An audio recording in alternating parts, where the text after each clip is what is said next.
Okay, I am here with Anna, and I am so excited because Anna is going to be doing the catering for our total nervous system reset. And yeah, there's so many reasons why I'm excited about this that we will be able to talk about. But first, Anna, I'm just hoping that you can just introduce yourself and give a little bit of your history of how you got into this profession, like what has been the course of your career.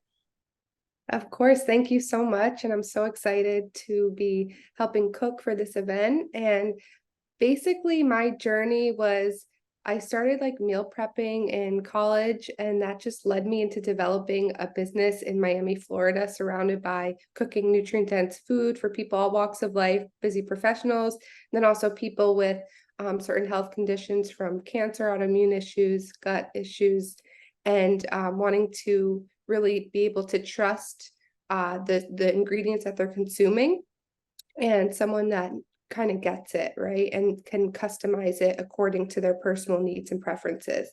And so I kind of just got into this health space out of my own personal journey of wanting to like gain more energy and feel better after, my whole host of little incremental things in my life from when I was younger, from, just tons of sleep apnea, tonsillitis, needing my tonsils removed, to lots of IBS type of symptoms, and nothing, not one catastrophic thing, lots of little bits here and there that kind of just kept bringing me towards this path of let me figure this out, let me feel what works for me. And it made me go down a couple rabbit holes of being a bit extreme, which I think we've all been, where, I went that raw vegan route, but each route that I took led me to, I got a glimpse of there was some truth in each.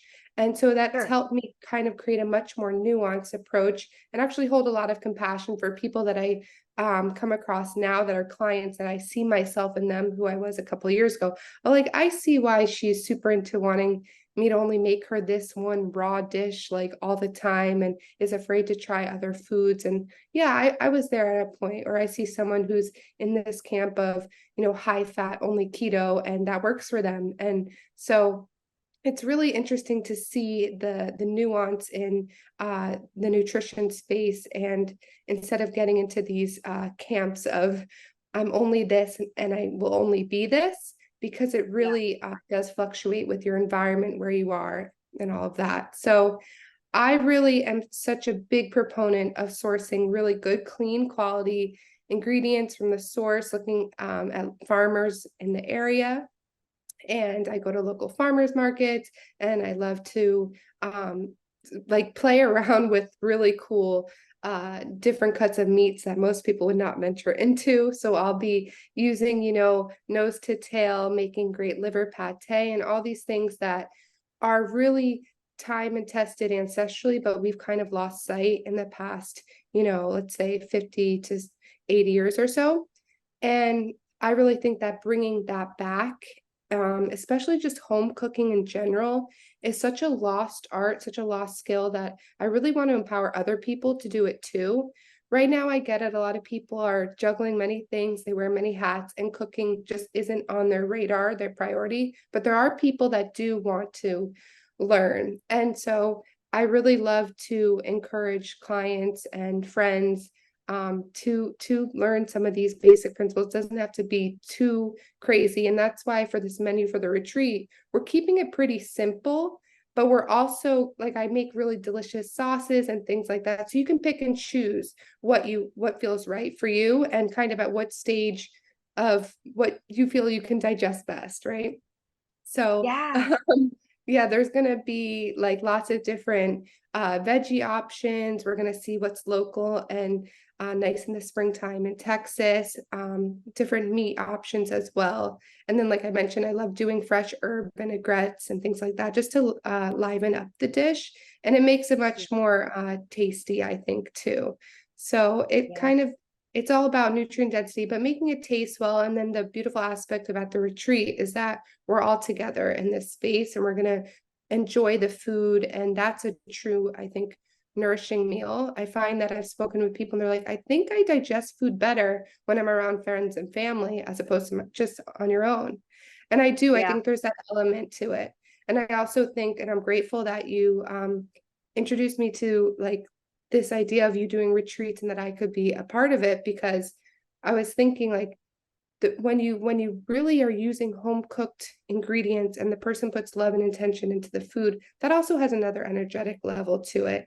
And food is information. It's using the light energy from that environment that you're in, plus the hands of people growing it, to who's preparing the food, to then your mental state when you're consuming it.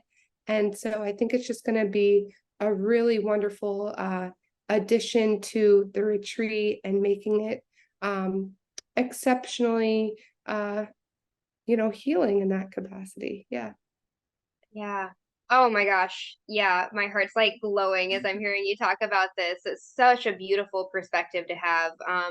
Gosh, there's so many things I want to highlight from what you just said. I think first I just want to pull it back because you said that, you're really focused on primarily like the quality of the ingredients and things being whole foods, not having any like regardless of what diet you're following, and there's gems in every one, but it's all about like is it a natural whole food, that our great grandmothers would have been able to source, and it sounds like that's really the foundation of what you do, and that you find so much joy and excitement and passion from discovering where you can source that locally.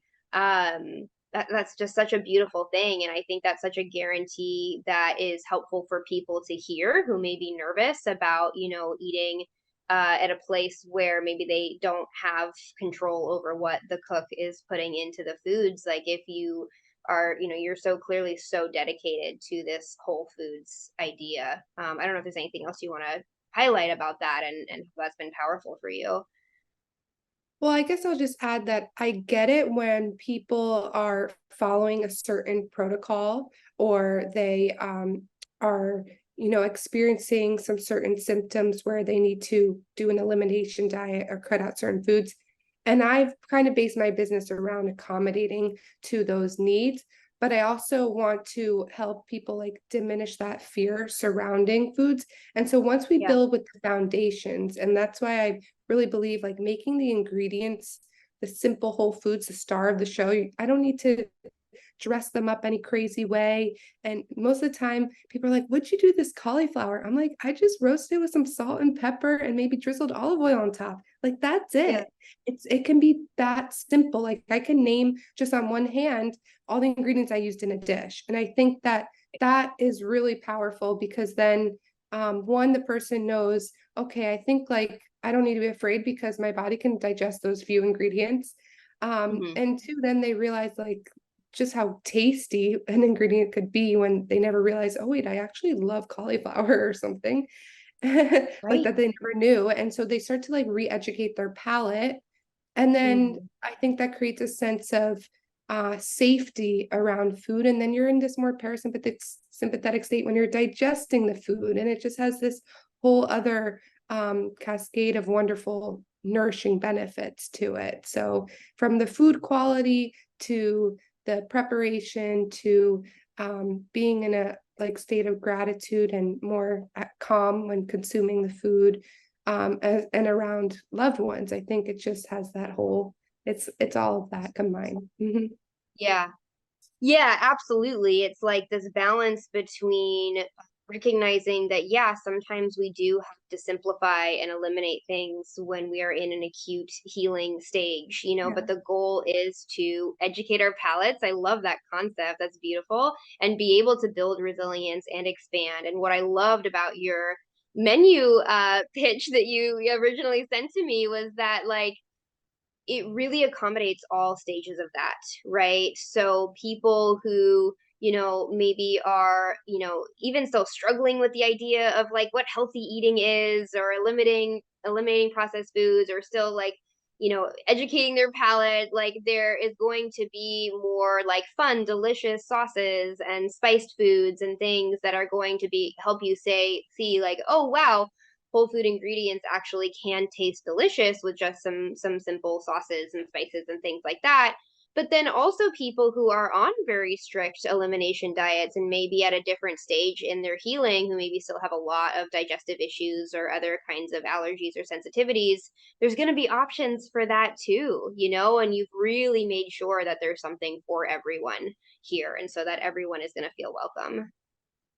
100%. Exactly. We want everyone to enjoy the food. We want everyone to have a bite at the table and feel like they can look at the buffet that we're going to have and be like, okay, I feel safe. I feel good about this. I know this isn't going to get me off track. This is actually going to catapult me more into remission and healing. And then for those that, are more in the later stages, are in remission and are venturing out and trying new foods off of maybe a dietary protocol, this is still so nutrient dense and soothing that there's not going to be any guilt afterwards or anything like that. There's not going to feel like, oh my gosh, I just like went to this retreat and I just splurged. No, this is really going to be in line with this whole lifestyle that you've adopted and learned about.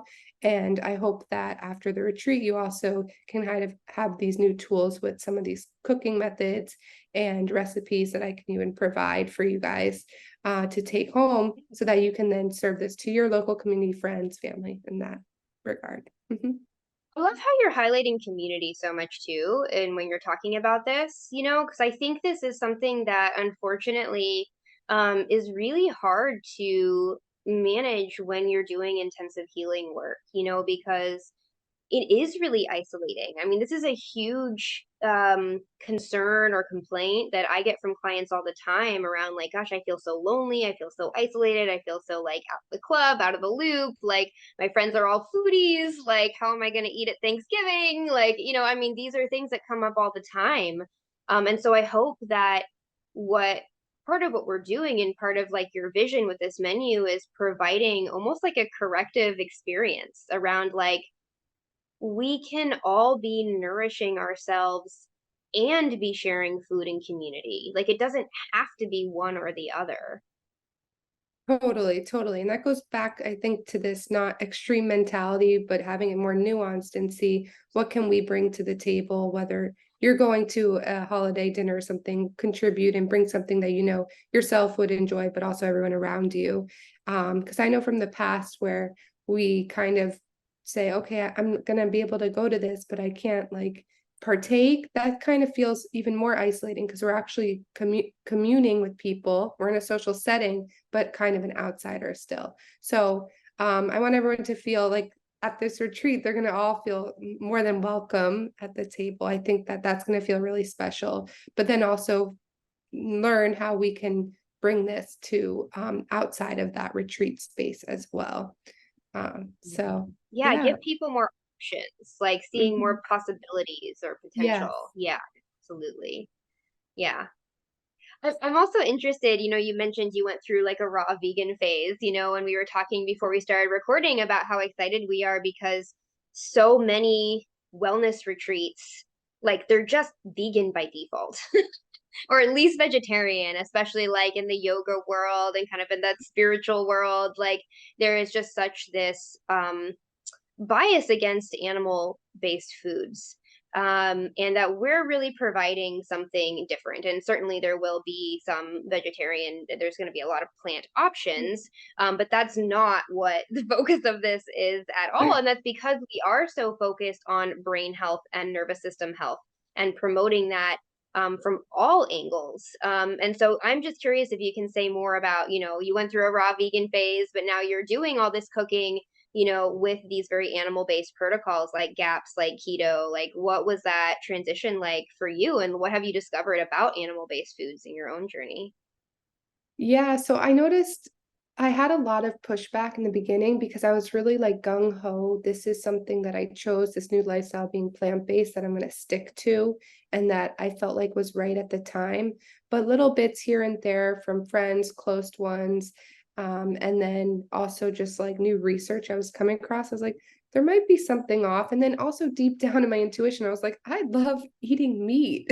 I did. It's not like I never was averse to it.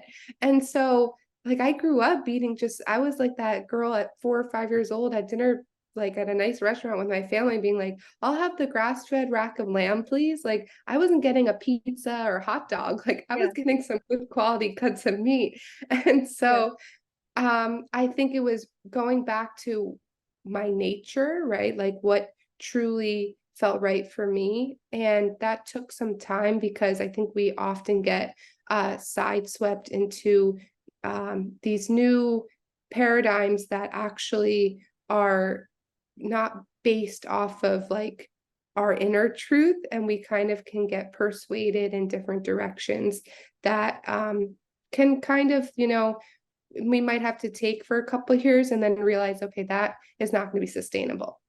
So I Mhm. realized that the most sustainable route is, being an omnivore. And that actually, I did go a bit more to mostly meat at a time because there's been that more carnivore craze. And I was diving into just having fun making lots of different slow cooked like briskets and then making whole roasted ducks and things like that.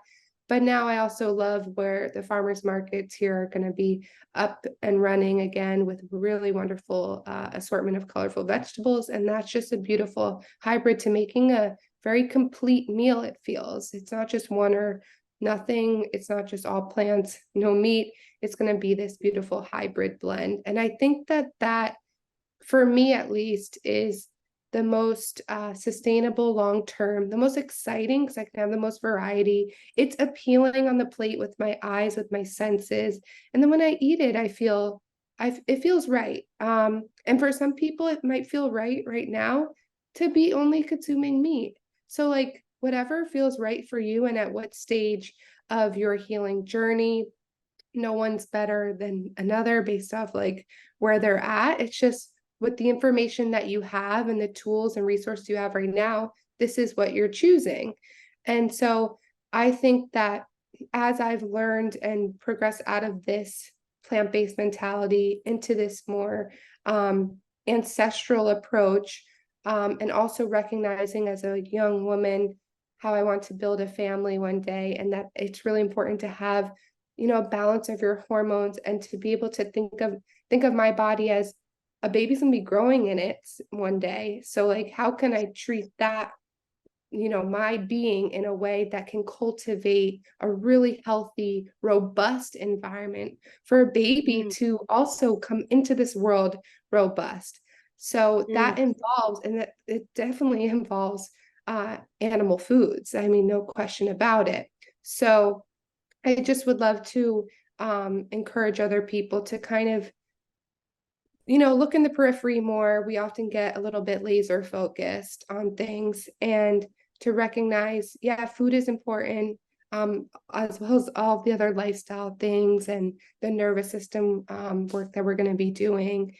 And for me, it's been a wonderful journey of bringing back a lot of animal foods into my cooking that has been just really it's created a much more satiable tasty and just it's brought more people towards me as well. And I think that when people don't just stay in one extreme diet approach, that then can also be, you feel like you're part of a tribe, but then it isolates you from others. So how can we Mhm. stay connected all around as well?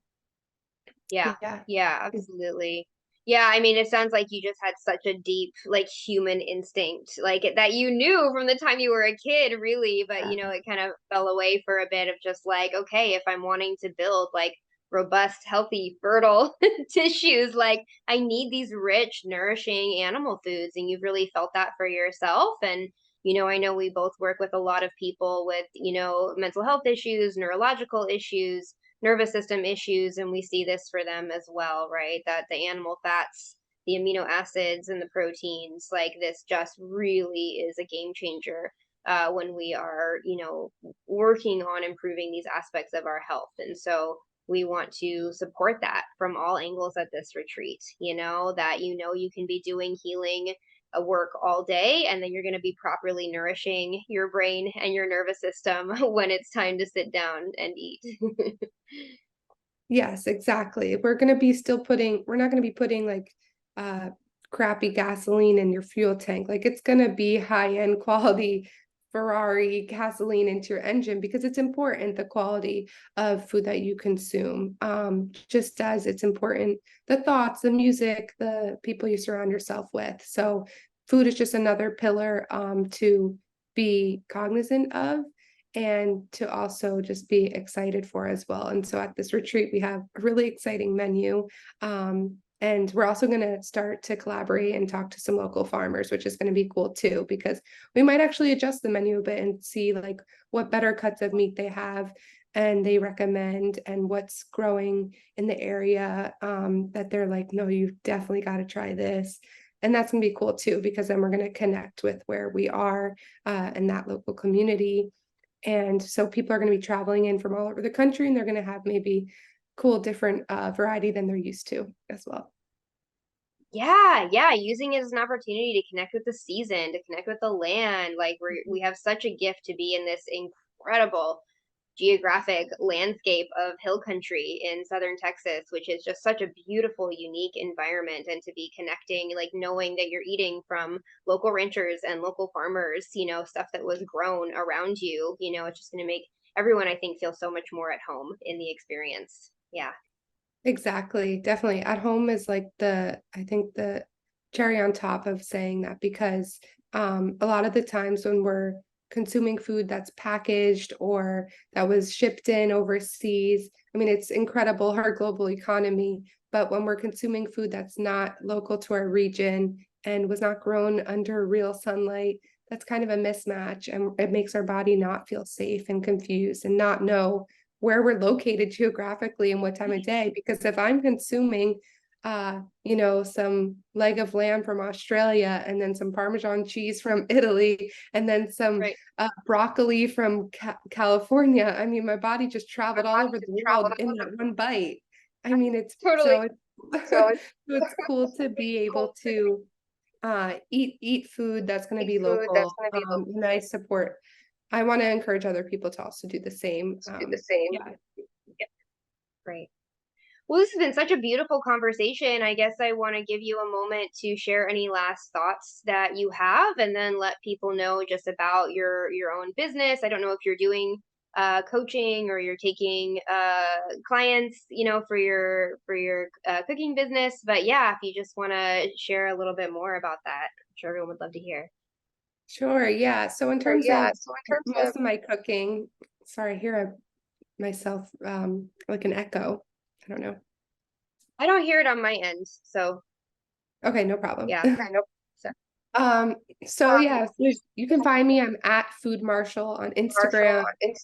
And then you can probably find my website by looking at my Instagram on like my link tree.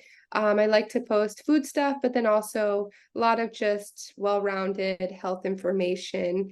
And yes, I do see clients, like I consult with them, and they can be remotely as well via Zoom and phone calls, and coming up with like certain personalized plans for them. And then for my cooking, that's a lot local, where I can go to people's homes, do events and catering. And then I also do meal prep for people as well, all walks of life. But I'd love to be able to teach people as well who want to learn more cooking and they want to do it from their kitchen. And I'd be happy to consult with them that way if they're not local to Miami. beautiful, beautiful. What an incredible service, like consulting for meal planning, learning some of these super important cooking skills that may have been lost. So yeah, I really hope people connect with you and take advantage of some of your services, and maybe even in person if they're in the Miami area. Exactly. Thank you. Okay, well, yeah, I'm gonna stop the recording. Thank you so much for your time. Thank you. So nice to see you.